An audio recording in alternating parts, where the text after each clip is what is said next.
Welcome to the channel. I'm Stacy and my goal here is to help you to play better and sound better in your worship services. Today we're going to go over the tones for the song Manger Throne by Phil Wickham. I'm not exactly sure what his guitar player uses for amps, but it sounds like it's usually AC30 or matchless tones. For this week I went with the AC30 Fawn and I got some sweet tones. I loved it and it was a lot of fun to play. And so I used my pedal board for that cover video.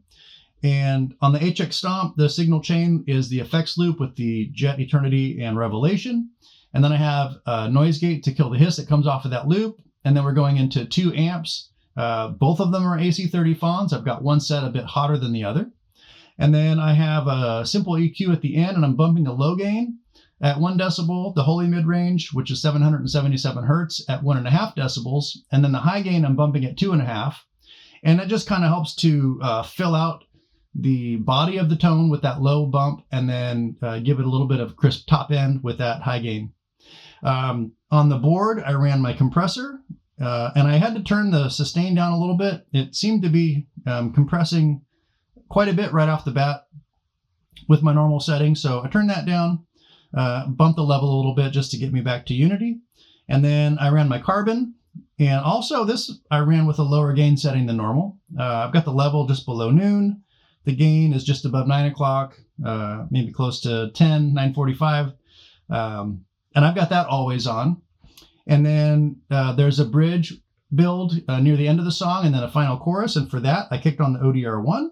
And I have the level on that one set at 5, the spectrum at 4, and I think the drive is at 3.5. The signal chain for the HX Stomp is the deluxe comp into the Diana drive. And that's replicating what I was able to achieve with the ODR-1. And then we're going into a KWB drive. And I just love how that interacts and kind of pushes the amp. It's just doing a little bit of a different thing, similar to how I'm using the carbon. And then I'm going into a transistor tape delay, and then the dynamic hall reverb. Then we're going into a single A30 Fawn, and then a dual 2x12 Bluebell cab. One side is mic'd up with the Dynamic 7, one with the Dynamic 57, and then the simple EQ with the same settings I used on that dual amp setup. The signal chain for the Helix is similar with the deluxe comp into the Diana drive, into the KWB drive, and then we're going into the volume pedal. From there into a stereo transistor tape delay, the Dynamic hall reverb, and then we're going into 2 amps, and they have identical settings, but one of them is mic'd up with the Bluebell, the 2x12 Bluebell with the Dynamic 7, and the other one with the Dynamic 57. And then I have the simple EQ at the end to bump the holy mid-range. The snapshots on the HX Stomp are SS1 covering the intro and the verses. Snapshot 2 is covering that bridge build on the back end. Snapshot 3 covers the choruses. And then I have the overdrive set up on foot switches. So snapshot 1 and 2 are identical, except that snapshot 2 has the Diana drive added. And then snapshot 3 is set up where you can kick on that overdrive for that final chorus. And then on the Helix, I have the bottom row all dialed in, snapshot 1, snapshot 2, snapshot 3, and then snapshot 3 plus OD. And the dual amp preset for the Helix has that, as well as the back row of snapshots dialed in to give you more usable tones that you can use this preset for whatever you are inspired to.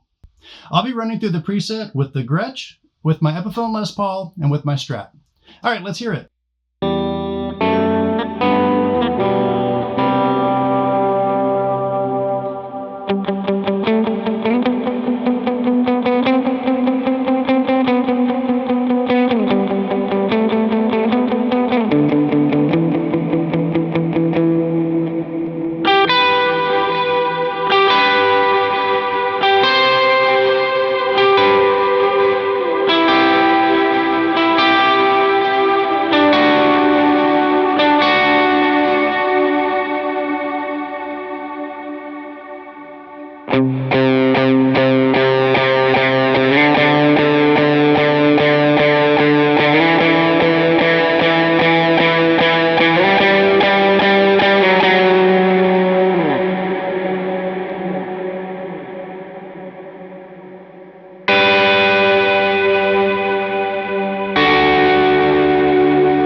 I hope you found this one helpful. If you did, subscribe and hit that like button for good measure.